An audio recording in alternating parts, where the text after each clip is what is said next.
Saudara-saudari yang dikasih sekalian, kali ini kita bermuzakarah lagi, berbincang lagi, yaitu mengenai perkara yang membatalkan sembahyang, perkara-perkara yang membatalkan solat.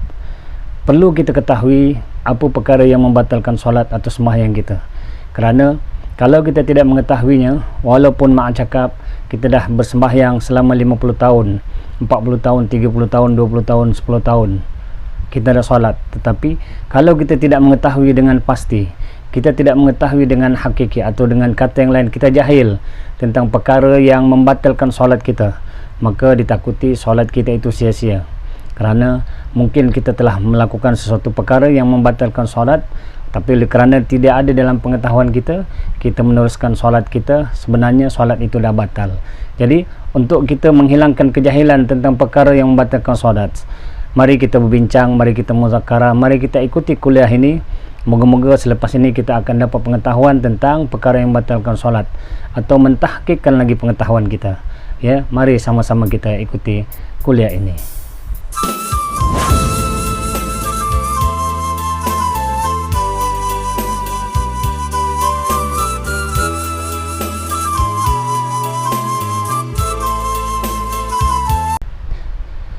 Assalamualaikum warahmatullahi ta'ala wabarakatuh.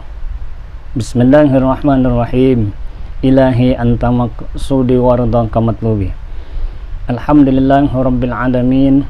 Wassalatu wassalamu ala asyrafil anbiya'i wal mursalin wa ala alihi wa sahbihi ajma'in. Rabbi syrah li sadri wa yassir li amri wahlul 'uqdatam min lisani yafqahu qawli. Subhanaka la ilma lana illa ma 'allamtana innaka antal alimul hakim. La haula wala quwwata illa billahil alil azim. Amma ba'. Alhamdulillah. Saudara-saudari, tuan-tuan, puan-puan, abang-abang, kakak, adik-adik yang dikasih sekalian, alhamdulillah, syukur kita kepada Allah Subhanahu wa taala. Pada kali ini, pada suasana yang hening ini, kita dapat bersama lagi dalam siri kuliah Fardhu Ain. Kita masih lagi membincangkan bab solat, bab sembahyang. Kali ini kita akan membincangkan tentang apa itu perkara yang membatalkan sembahyang. Tapi terlebih dahulu, marilah kita sama-sama memanjatkan setinggi-tinggi kesyukuran kepada Allah Subhanahu wa taala, kerana dengan rahmatnya, dengan limpah inayahnya, kita dapat bersama lagi. Ya, kita masih dipanjangkan umur, kita masih menghidup udara segar lagi. Moga-moga sisa-sisa umur yang diberikan ini dapat kita manfaatkan untuk kita terus menggunakannya untuk berbakti kembali kepada Allah SWT sebagai tanda kita hamba dan mensyukuri segala nikmat-nikmat itu. Tidak lupa juga kita berselawat, salam dan selawat kita kepada junjungan besar Nabi Muhammad sallallahu alaihi wasallam. Allahumma salli wa sallim wa barik ala sayyidina Muhammadin al-fatihi lima awlika wal khatimi lima sabaq wal nasiril haqqa bil haqq wal hadi ila siratikal mustaqim sallallahu alaihi wa ala alihi wa ashabihi haqqa qadrihi wa miqdarihil azim. Saudara-saudari yang dikasih sekalian, bermula yang membatalkan sembahyang itu yang tersebut di dalam kitab Ihya Ulumuddin dan di dalam kitab Nihayah, yaitu 18 perkara. 18 perkara. Apa yang pertama sekali membatalkan solat? Yaitu yang pertama murtad. Murtad ini orang yang murtad imannya telah gugur. Ya, orang yang murtad imannya telah gugur. Maka kalau tengah sembahyang itu dia berniat untuk keluar dari Islam, maka dia telah murtad, maka batallah sembahyangnya. Ya. Orang yang murtad imannya telah gugur. Pertama, murtad dia gugur imannya melalui perkataan. Yang ini Tuhan itu salah satu katalah disebut, dia mengaku. Dia kata Tuhan itu Trinity. Tuhan itu salah satu daripada tiga. Tuhan itu satu dalam tiga atau seumpamanya. Ini perkataan yang menyebabkan terkeluarlah Islamnya, gugurlah imannya, maka murtadlah dia. Ini perkataan. Dia kata Tuhan itu Trinity, Tuhan itu satu dalam tiga, Tuhan itu ada anak, Tuhan itu beranak, sebagainya. Tuhan itu satu daripada tiga. Itu perkataan, kalau itu disebutnya gugur imannya. Yang kedua, boleh gugur imannya kerana perbuatannya. Perbuatannya seperti antara lain dia menyembah patung, menyembah berhala dan seumpamanya, itu perbuatan, maka gugurlah imannya, maka dia jadi murtad. Maka orang yang murtad tidak sahlah solatnya. Yang ketiga melalui hatinya, iaitu niatnya. Niatnya berazam dia atau bercita-cita dia nak keluar Islam. Ya, nak keluar Islam, dia kata aku nak masuk Kristian. Tak baguslah Islam ni, mengongkong, itu tak boleh, ni tak boleh, aku nak keluar Kristian lah, kata dia. Besok aku nak masuk Kristian lah, kata dia. Kan, contoh, kalau dia kata hari ni dia cakap besok aku nak masuk Kristian, sebenarnya hari ni dah rosak, gugur imannya. Dengan niatnya hari ni nak masuk, walaupun dia niat besok nak masuk Kristian, hari ni imannya dah gugur. Jadi yang pertama perkara yang membatalkan solat ialah murtad. Maknanya murtad memang tak layak solat, ya. Yang kedua, perkara yang membatalkan solat, berubah niat. Berubah niat, seperti niat keluar daripada solat atau berbelah bagi dia. Keluar ke tidak? Keluar ke tidak? Tengah-tengah sembahyang ni, dia tengah sembahyang Allahu Akbar, tengah-tengah sembahyang ni dia berubah niat. Ya, dia nak keluar ke tidak? Nak berhenti ke tidak? Jadi dia berubah niat. Sedangkan syarat dalam sembahyang, niat mestilah dikekalkan sehingga daripada mula kita takbir sehingga selesai salam, kekalkan niat itu. Tapi kalau dia berubah niat, ya, dia berubah niat ataupun dia gantung-gantungkan niat. Ya, dia gantung, maksudnya dia dah standby. Kalau berlaku sesuatu ni, aku nak keluar sembahyang, aku nak berhenti sembahyang. Ya, digantungkan niat dengan sesuatu sebab yang dia teringat di dalam hatinya. Sekalipun benda tu belum berlaku lagi, tiba-tiba dia Allahu Akbar, tengah ada sembahyang tu, tiba-tiba dia ingat, tadi aku janji siapa ni telefon aku pukul sekian-sekian lah.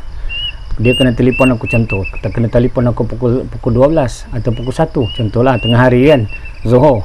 Sahabat Sarawak Zuhur pukul 12 lebih, kalau Semenanjung pukul 1 lebih. Tengah-tengah ada sembahyang tu dia teringat, tadi aku suruh si Pulan bin Pulan tu telefon aku, call aku kan. Kalau dia call, aku berhentilah. Kalau dia kata macam itu pun sudah batal solatnya, kerana berubah niatnya nak berhenti. Ya. Jadi kalau dia menggantungkan niatnya untuk keluar solat, maka batal solat. Digantunglah, maknanya kalau ada orang telefon dia, atau kalau perempuan nanti suami telefon, aku batalkan solat, aku berhenti solat. Maka ketika itu sudah batal solatnya. Ataupun contoh senang lagi, saya ambil contoh yang mudah. Kebiasaannya orang kaum ibu kita, tadi dia jemur kain, lepas tu dia pun solat Zuhur. Bila masuk waktu solat Zuhur, dia solat Zuhur, tiba-tiba dia tengok tadi mendung je, gelap je kat luar tu.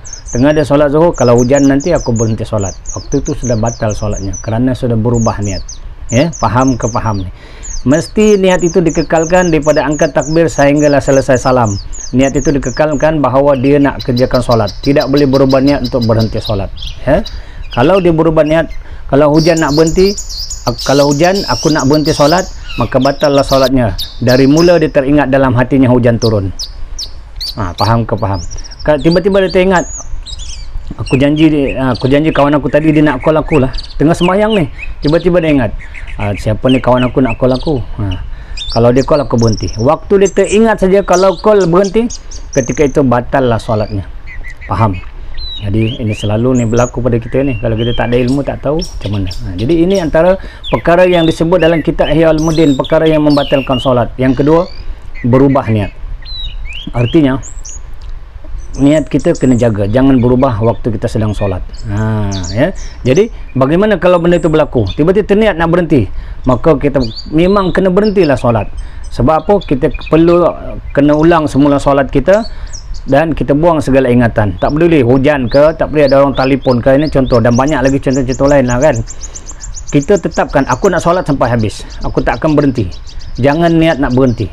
Jadi kena solat semula, Allahu Akbar, aku nak solat daripada takbir atau ihram sampai salam, habiskan. Tidak ada niat aku mau berhenti solat. Kalau berlaku sesuatu, itu digantungkan niat, ataupun berniat nak berhenti. Kita sebut tadi, artinya niat dah berubah, batal lah solat. Itu yang kedua. Yang ketiga pula ketiadaan niat. Solat tanpa niat, maka batal lah sembahyang. Maksudnya solat tanpa menghadirkan niat. Tiba-tiba aja dia datang, dia nak sembahyang, dia tak ada niat apa-apa, Allahu Akbar, tidak sah solatnya, tidak ada niat. Sebab itu mesti kena berniat kita bila nak solat. Antara lain, sebab itu ulama suruh kita menyebut lafaz niat. Melafazkan niat itu sunat. Contoh, usalli fardal maghribi salasa raka'atin ma'muman lillahi ta'ala. Usalli fardal maghribi salasa raka'atin mustaqbilal qiblati makmuman lillahi ta'ala. Kalau imaman itu contoh lafaz niat. Lafaz niat ini tujuannya untuk menguatkan, mentahqiqkan niat kita. Ya, dia membantu niat kita. Ya, dalam niat takbir, ketika niat itu ketika kita takbiratul ihram. Ini saya ulang lah. Sebelum ni kuliah kita yang lepas. Ketika takbiratul ihram, Allahu Akbar, hendaklah berserta di situ qasad ta'arud ta'ayun. Apa itu qasad ta'arud ta'ayun tu? Tengok kuliah kita yang lepas. Kalau saya ulang nanti jadi panjang. Bab itu dah ada tajuk yang khusus sebelum ni ya. Jadi tuan-tuan, puan-puan, saudara-saudara yang sekalian, tengoklah kuliah kita yang lepas. Jadi yang ketiga, ketiadaan niat. Sebab innamal a'malu binniyat. Setiap amal itu mestilah dengan niat. Itu perkara yang membatalkan solat. Yang keempat, ya, makan dan minum. Sama ada makan itu banyak atau sedikit. Ya, sedikit maknanya makanan di celah-celah gigi. Seperti sebutir biji kacang atau ada gula pasir. Di gula pasir kemudian terkeluar daripada celah gigi kita, gula-gula tu. Kalau kita makan gula-gula ke, waktu semayang kita baca Fatihah, tiba-tiba daripada celah gigi kita tu terkeluar sedikit serpihan gula-gula. Bila terkeluar dalam semayang, kita nyut-nyut pula, kita nyut-nyut, kita isap-isap gula-gula tu ketika sedang semayang, maka batallah semayang kita, ya, batallah semayang kita. Kemudian macam mana lagi boleh batal? Tadi sebelum semayang zuhur kita minum air manis, teh tarik ke, sirap ke, kita minum teh ais ke, kan, atau yang seumpamanya. Lepas tu kita terus jadi makmum atau jadi imam ke, terus takbir Allahu Akbar sembahyang zuhur. Tengah-tengah kita sembahyang itu, kan tiba-tiba kita terasa lagi manis-manis, atau kita sendawa, keluar rasa ada manis, kan, kita manis-manis, kita telan semula. Waktu itu batal sembahyang kita, ya. Menelan air liur sahaja tidak batal, tapi kalau air liur itu ada rasa manis-manis, kalau makan kari ada rasa kari-kari sikit, itu dikatakan kita dah bercampur dengan makanan, ya, manis dan sebagainya, maka batal solat, ya. Tapi kalau kerana kita jahil, tak pernah belajar, kita tak tahu itu haram makan dalam sebenarnya hukumnya ketika sembahyang haram makan dan minum, kan, tapi jahil, tak belajar lagi, tak tahu lagi, duduk jauh di pendalaman, tak pernah ada orang ajar pun, tapi nak sembahyang, tak tahu pun bila menelan sisa-sisa makanan ataupun sisa-sisa nasi sebagainya di dalam mulut kita yang terlekat di celah gigi, bila sembahyang dia keluar, kita telan, kita tak tahu itu haram kerana jahil kita, maka yang itu dimaafkan, ataupun kita terlupa kerana jahil itu dimaafkan. Tapi selepas itu dia kena belajar, kalau tak boleh selalu, sebab dia berdosa kerana kejahilannya. Al-jahilu aduallah walau kana abidan. Sebab itu orang jahil itu musuh Allah walaupun dia ahli ibadah, ya. Jadi yang keempat, makan dan minum. Yang kelima, membatalkan solat, ya, membelakangkan kiblat. Membelakang kiblat ni contoh dada kita, bila kita sembahyang dada kita mesti menghadap ke arah kiblat. Tetapi kalau dada kita dah beralih sama ada ke kanan atau ke kiri sekalipun, ataupun ada tiba-tiba sembahyang ramai orang, ada orang lalu belakang kita, dia rempuh kita sampai kita beralih arah, tidak lagi menghadap kiblat, maka batal sembahyang kita. Sama ada dirempuh oleh orang, ditolak oleh orang, walaupun selepas orang rempuh tu kita cepat-cepat betulkan balik sembahyang kita menghadap kiblat, pun kita sudah batal, maka hendaklah sembahyang semula. Jadi membelakang kiblat membatalkan sembahyang. Kecuali saya dah hurai juga sebelum-sebelumnya ada kuliah kita, kecuali kita dalam kapal laut atau sebagainya, dalam kenderaan, kan, kita waktu angkat takbir Allahu Akbar memang menghadap kiblat, tetapi selepas itu kita dalam kapal tu bergerak sehingga kita tidak menghadap kiblat, itu lain, itu dalam keadaan tertentu sembahyang kita sah. Tapi ini cerita kalau kita di masjid, di surau, di rumah kita yang bangunan itu tidak bergerak, tetapi kita sendiri yang menyebabkan berpaling dari kiblat atau membelakangkan kiblat, sama ada ke kiri, ke kanan atau sebagainya, maka sembahyang kita batal. Kalau orang rempuh kita, orang tolak kita dari belakang, kita cepat-cepat beralih balik menghadap kiblat semula, pun tetap solat kita batal. Begitu, kecuali kerana lupa. Kalau lupa tu lain cerita, ataupun macam tadi juga dia jahil, ya. Macam tu. Yang keenam, terbuka aurat. Terbuka aurat kita, kalau orang perempuan dalam sembahyang, muka dan seluruh badannya, kecuali muka dan tapak tangan, kan. Seluruh tubuh badan wanita itu termasuk kaki, tapak kaki sebagainya adalah aurat, kena tutup di dalam sembahyangnya, ya. Jadi bila terbuka aurat dalam sembahyang maka batal solatnya. Contoh, kalau jika dia tiup angin, dia sembahyang tempat yang kuat angin, tapi pantai ke umpamanya, ataupun di masjid, surau di rumah pun yang kipas tu menghala pada dia kuat, kipas itu menyebabkan angin yang kuat, tengah-tengah sembahyang terselak kain. Kalau orang lelaki terselak kain sampai nampak pahanya, sedikit, pangkal paha apa di lutut atas sikit pada lutut pahanya tu terselak, nampak aurat, nampak aurat. Kalau ketika ditiup oleh angin ternampak ketika itu auratnya, itu laki-laki nampak paha. Kalau perempuan cukuplah nampak kakinya, tapak kakinya contohnya terselak. Maka kalau dia tidak cepat-cepat membetulkannya, atau tidak dia menarik cepat-cepat kain tu ditutup semula, dia tarik semula kainnya, ditutup semula aurat yang terbuka itu, maka batallah solatnya. Tetapi kalau dia tak tarik, tapi kalau dia cepat-cepat tarik, ditutup semula, sah solatnya.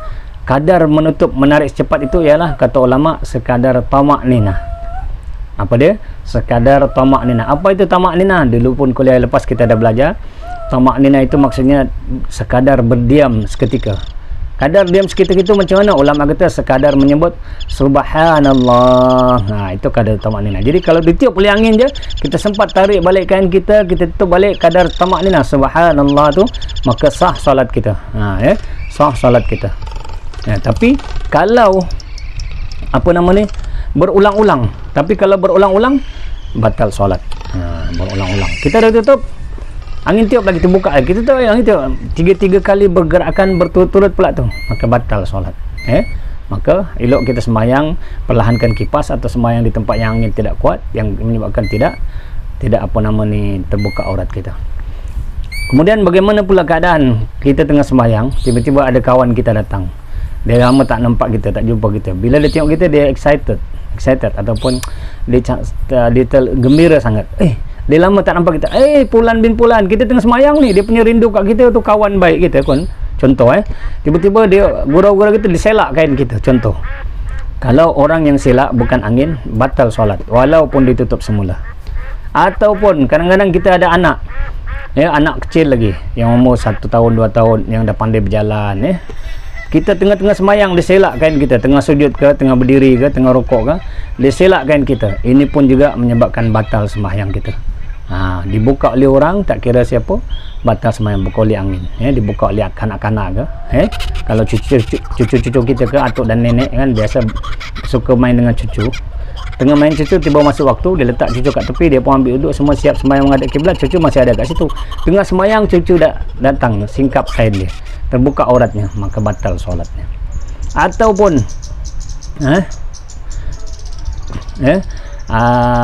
kita ada binatang peliharaan, biasa orang manja dengan kucing contoh, kucing kita tengah semayang, dia ngeong-ngeong, dia masuk bawah kain kita, terselak aurat kita contoh, maka itu pun batal sembahyang kita. Kena ingat tu, kalau orang kanak-kanak yang belum memayaz ke, ataupun orang dewasa ke, batal sembahyang.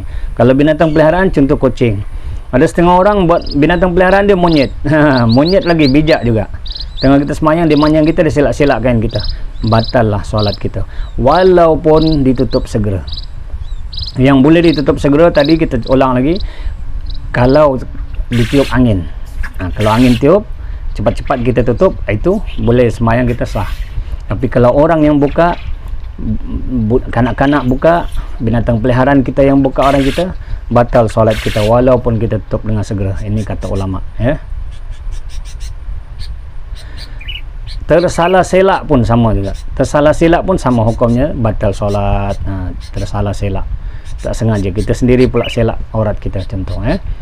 Itu yang keenam.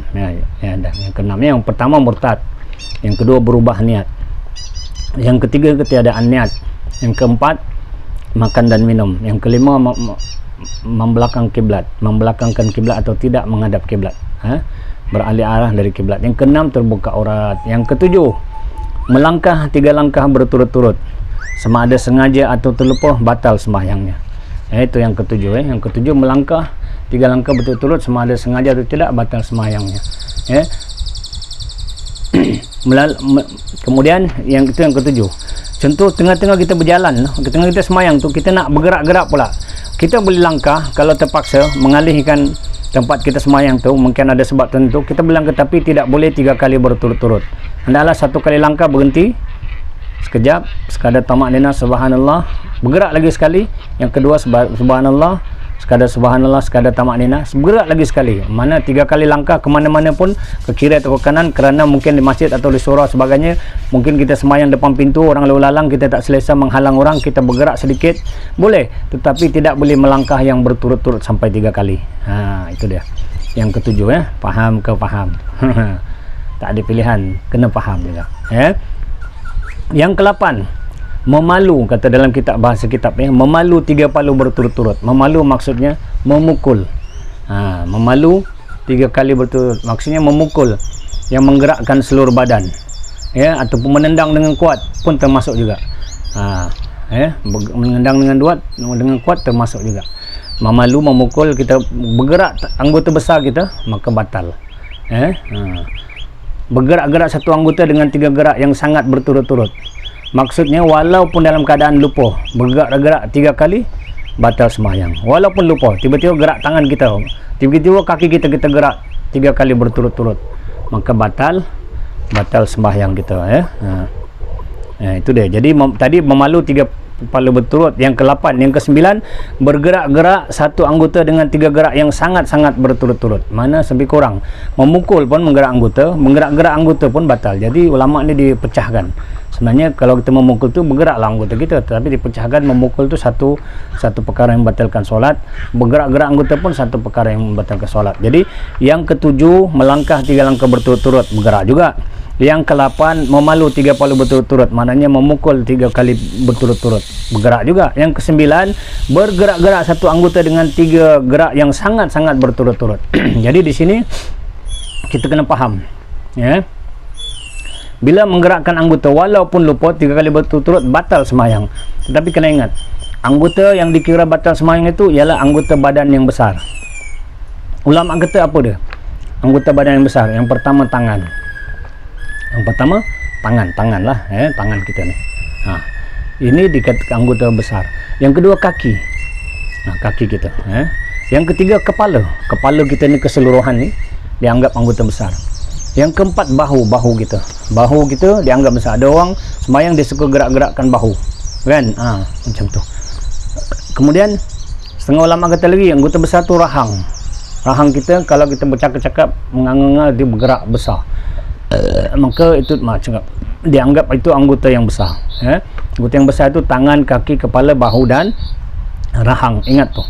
Kemudian itu kalau bergerak anggota besar ini, maka batallah sembahyang kita. Ya, kalau bergerak 3 kali berturut-turut walaupun dalam keadaan terlupa. Ingat tu. Anggota badan yang kecil, jari jemari kita anggota badan yang kecil. Kelopak mata, anggota badan yang kecil, walaupun kelopak mata bergerak banyak kali dalam solat tidak mengapa. Kemudian bibir ulama kata dianggap anggota badan yang kecil. Jadi anggota kecil jika bergerak walaupun 3 kali berturut-turut tak batal sembahyang. Walaupun lupa tidak batal sembahyang. Tergerak jari 3 kali berturut tak batal sembahyang. Kelopak mata bergerak tak batal sembahyang. Bibir memang dah tentu bergerak sebab kita membaca dalam sembahyang, tidak batal sembahyang, ya. Kemudian ada orang tanya, kan, Ustaz, begitu, ini ilmu, ya, ini bukan benda lucah, tapi sudah ada persoalan terutama bagi kaum Adam. Ustaz, macam mana Ustaz, kata dia, ketika saya semayang, ketika saya tahiyat, zakar saya juga bergerak tahiyat. Dia kata macam itulah, saya penggelak lah, kan. Saya gelak. Sebenarnya kata ulama, zakar juga dianggap anggota yang kecil, tidak membatalkan solat. Ya, ketika kita semayang at-tahiyatul mubarakatuh salatut, yang itu pun kata dia tahiyat juga, bergerak juga, tegak bangun juga ada contoh, ya. Maka ulama kata tidak batal semayang, cuma makruh.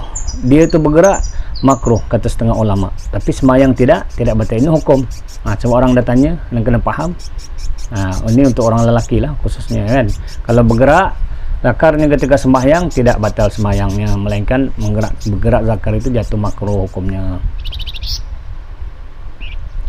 Jadi menggerakkan 2 anggota besar serentak, termasuk batal sembahyang batal semayangnya, termasuk menggerakkan dua anggota besar serentak. Contoh, menggerakkan dua tangan dua kali sambil goyang kepala. Ini batal semayang. Macam mana? Tangannya dia gerak dua kali, kepalanya goyang sekali. Jadi dari kali 3. Dua anggota bergerak serentak. Maksud, tangan bergerak dua kali, kaki pun sekali, jadi 3. Ataupun kaki gerak dua kali, tangan pula goyang sekali, jadi 3. Berturut-turut dalam masa yang sama, batal semayang. Ataupun kepalanya goyang, rahangnya pun bergoyang-goyang. Maka kepala goyang dua kali, rahang bergoyang sekali, batal semayang. Maksudnya anggota yang besar bergerak serentak. Ataupun kepala goyang sekali, bahu dia goyang dua kali. Maka kepala dikira goyang satu sekali, itu kira 1, bahu kira dua kali goyang, maka termasuk semua itu 3. Bergerak serentak, batal sembahyangnya. Faham ke faham? Itu yang keberapa? Itulah yang ke-9. Yang ke-9 tadi. Yang ke-7 melangkah 3 langkah berturut-turut. Yang ke-8 memalu memukul dengan pukulan 3 kali berturut-turut. Yang ke-9 bergerak-gerak satu anggota dengan 3 gerak yang sangat-sangat berturut-turut. Yang ke-10 kita ringkas supaya tak panjang, bertemu dengan najis, batal sembahyangnya. Yang ke-11 keguguran najis, batal sembahyangnya. Jadi benda ni dua-dua sama, hampir sama, bertemu najis dengan keguguran najis. Jadi kita horai sekali, yaitu najis yang tiada dimaafkan. Yaitu najis yang tiada dimaafkan dalam syarak. Najis yang tidak dimaafkan dalam syarak tu najis tu lah.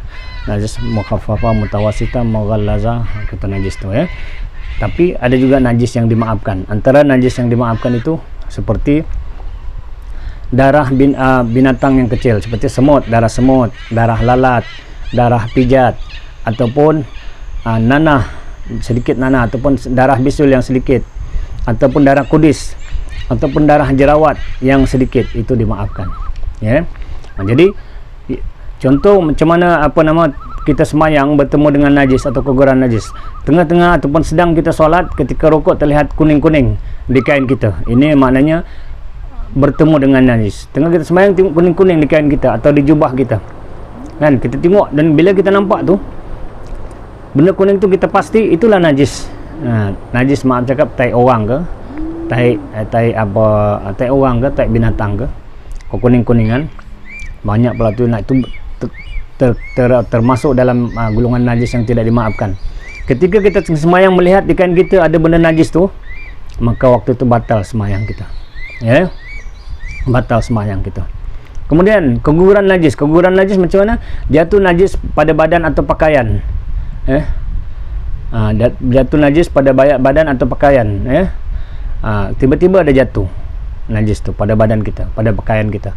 Maka jika jatuh najis yang kering, contoh tai cicak, tengah-tengah kita semayang ada jatuh tai cicak di baju kita.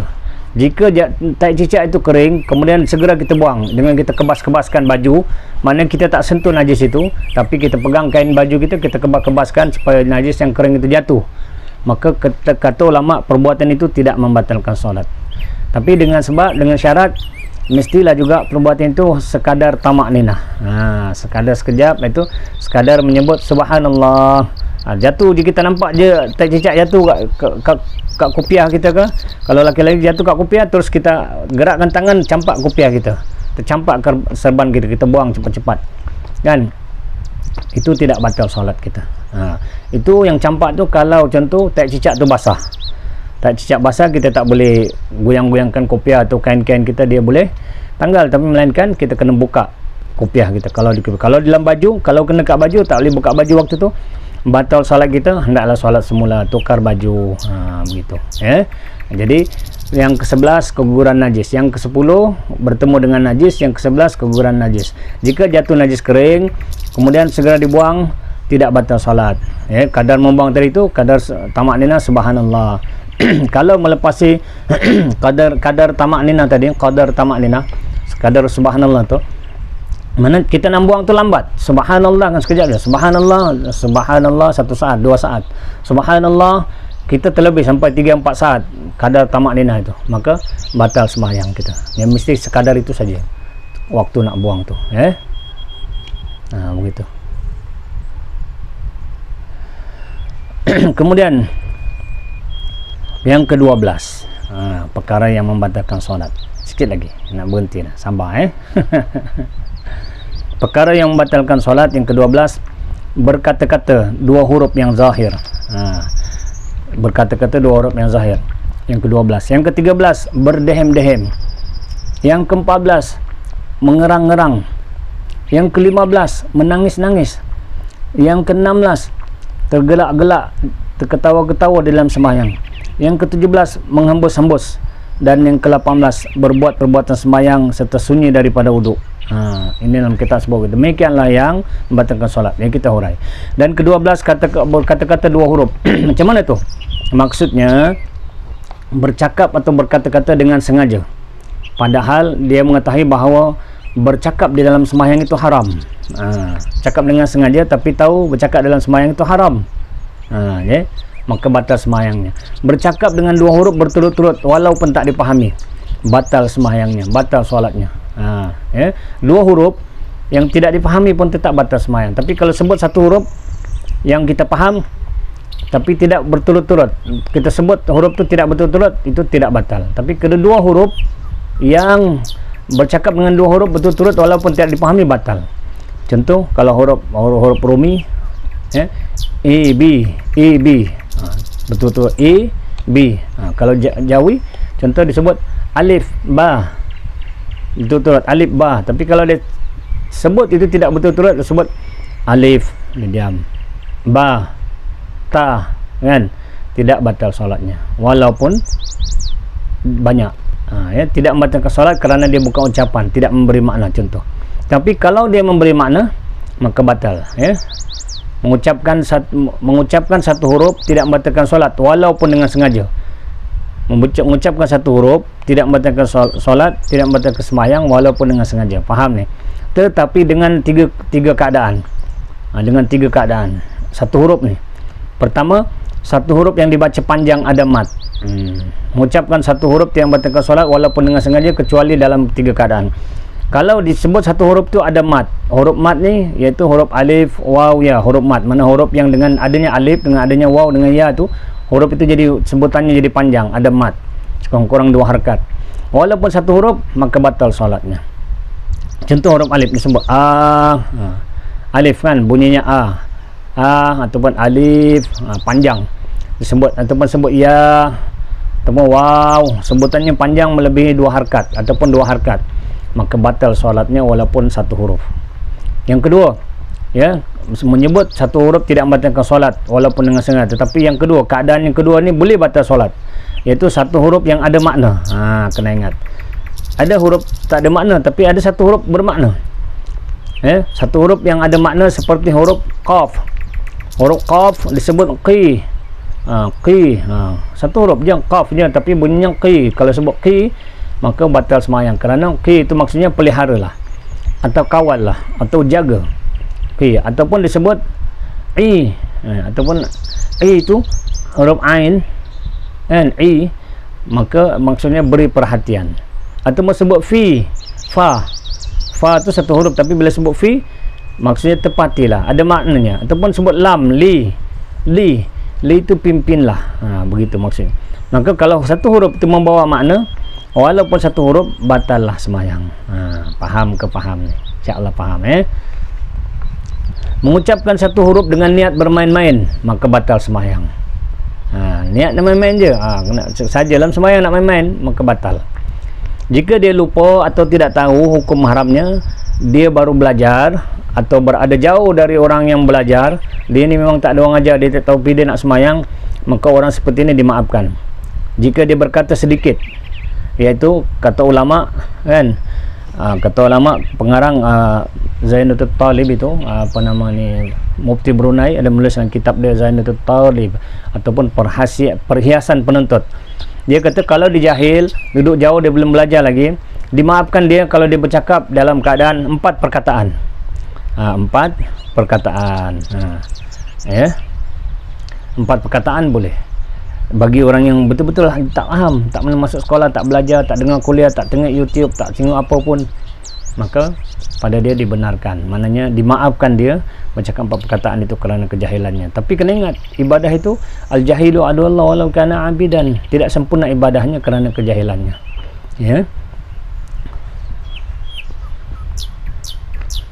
Itu yang mana itu yang keberapa? Yang ke-12. Ke-12 berkata dua huruf yang zahir. Jika apa nama ni? Jika yang zahir berkata-kata dua huruf yang zahir, maksudnya berkata dengan sengaja, padahal tahu dia bahawa bercakap tu haram, maka batallah sembahyangnya. Yang ke-12 tadi kan. Yang ke-13 tadi berdehem-dehem. Berdehem pun tu dah berapa huruf tu? Nah, berdehem-dehem pun tanpa sebab, maka batal sembahyang. Kecuali kata setengah ulama, kalau dia jadi imam, tiba-tiba suara dia tersekat, dia nak baca Fatihah tak boleh, dia baca Bismillahirrahmanirrahim, tiba-tiba dia tak boleh, ada benda sangkut kat tekak dia kat contoh, dia boleh diharuskan berdehem untuk sekadar untuk tujuannya supaya dia boleh baca. Jadi baru dia baca Alhamdulillahirabbil alamin contoh. Tapi kalau dengan tak ada sebab, berdehem-dehem saja, makmum ke imam ke siapa ke, batal sembahyang. Kena ingat, selalu kita nampak ni, lagi kalau kita sembahyang Jumaat ramai-ramai kan. Cuma zaman sekarang ni je kita jarang sembahyang Jumaat, dan sembahyang pun berjarak-jarak kan. Tapi berdehem dalam sembahyang batal sembahyang. Kena ingat tu. Asas hukumnya berdehem-dehem dalam sembahyang batal sembahyang. Itu yang ke-13. Yang ke-14 mengerang-ngerang macam orang sakit, mengerang-ngerang orang kesakitan kan, dalam sembahyang batal sembahyang. Tak boleh. Sebab sudah berapa huruf dah tu. Kalau ikut huruf ini, cuma ulama ni dia huraikan lagi. Menangis-nangis dalam sembahyang pun menangis, sedih entah pasal apa, dalam sembahyang dibawa menangis-nangis, batal sembahyang. Kemudian dia geli hati sangat, itu yang kelima. Yang ke-16 dia geli hati tadi sebelum sembahyang, sampai dalam sembahyang dia teringat apa yang dia geli hati tu, dia tergelak-gelak dalam sembahyang, maka batal juga sembahyang. Jangan gelak dalam sembahyang. Dan ke-17 menghembus-hembus, maknanya semada menghembus tu kan dengan hidung macam tu, atau dengan mulut gitu. Menghembus-hembus ni pun batal sembahyang. Menghembus-hembus nafas sama ada dengan mulut ataupun dengan hidung kita. Maka sekira-kira ada berbunyi dua huruf, maka batal sembahyang. Melainkan orang yang berpenyakit, tiada batal sembahyang. Dia memang itulah penyakitnya, memang itulah habit penyakit, dia tak boleh buang, dia membembus tak apa. Tapi yang tak ada sengaja je, kadang-kadang mak cakap orang perempuan di telkung dia tu, dia tak selesa dekat dahi dia pun membembus, menyebabkan ada bunyi huruf tu, ada huruf tu, maka batal sembahyang. Batal sembahyangnya. Kemudian yang akhir sekali, yang ke-18 berbuat perbuatan sembahyang serta sunyi daripada wuduk. Maksudnya orang yang sembahyang tak ada wuduk, memang batal lah sembahyang. Sebab itu sembahyang mesti berwuduk. Sembahyang mesti berwuduk. Artinya dengan kata yang lain, sembahyang ini kita mestilah bersih daripada hadas besar dan hadas kecil. Siapa yang dalam sembahyang dia keluar berhadas, sama ada hadas besar atau hadas kecil. Hadas kecil maksudnya dalam tengah-tengah sembahyang dia terkentut, maka batallah sembahyangnya. Sama ada sengaja atau tidak terkentut, tetap batal sembahyang. Begitu. Ataupun tengah-tengah sembahyang tiba-tiba keluar darah haid bagi orang perempuan, maka batal sembahyang. Darah haid itu dia dianggap berhadas besar. Begitu juga yang seumpamanya keluar darah nifas ke sebagainya, batallah sembahyangnya. Ataupun keluar wiladah, keluar darah istihadah, bukan wiladah, darah istihadah. Wiladah itu takkan beranak dalam sembahyang kan. Tak, ini keluar darah istihadah, darah penyakit yang banyak, maka batal sembahyangnya kerana dia dianggap berhadas. Berhadas kecil lah kalau keluar istihadah. Tapi kalau keluar darah nifas ataupun darah haid, dia dianggap berhadas besar. Jadi hendaklah suci daripada hadas besar dan kecil. Maknanya berbuat perbuatan sembahyang serta sunyi daripada wuduk. Tidak ada wuduk, batal sembahyang, tidak sah sembahyang. Jadi itu saja. Semoga kita memahami 13 perkara yang membatalkan sembahyang tadi. Saya ulang sekali lalu perkara yang membatalkan sembahyang supaya kita ingat. Yang pertama sekali kita sebut tadi murtad, keluar daripada Islam, gugur imannya. Yang kedua berubah niat. Tengah-tengah sembahyang ubah niat, nak berhenti lah. Yang ketiga memang ketiadaan niat, tak berniat, sedangkan setiap perkara itu mesti innamal a'malu binniat, setiap amal itu dengan niat. Yang keempat makan dan minum dalam sembahyang batal. Yang kelima membelakang kiblat ataupun mengiri atau dikanankan kiblat tidak menghadap sepenuhnya, batal. Yang kelima, yang keenam terbuka aurat. Terbuka auratnya. Yang ketujuh melangkah 3 langkah berturut-turut. Dia berjalan 3 langkah, sama ada sengaja atau lupa, batal sembahyang. Yang ke-8 memalu 3 kali berturut, sama ada dia pukul orang, dia tumbuk orang, dia tendang orang ke, 3 kali berturut-turut, maka batal sembahyang. Yang ke-9, bergerak-gerak satu anggota dengan 3 gerak yang sangat-sangat berturut-turut, bergerak-gerak anggota tu, maka batal sembahyang. Iaitu anggota yang besar, tangan, kaki, kepala, kan, bahu, rahang, itu anggota yang besar. Anggota yang kecil-kecil, jari, jemari dan kelopak mata dan sebagainya, itu tidak membatalkan solat. Yang ke-10, bertemu dengan najis. Tiba-tiba tengah sembahyang ternampak di kain kita nampak ada tiak cicak. Kita tak buang lagi. Tengah kita angkat takbir kita tadi, kita tak nampak. Bila kita rukuk, baru kita nampak ada di kain kita ada tiak cicak, maka batal sembahyang. Yang ke-11, keguguran najis.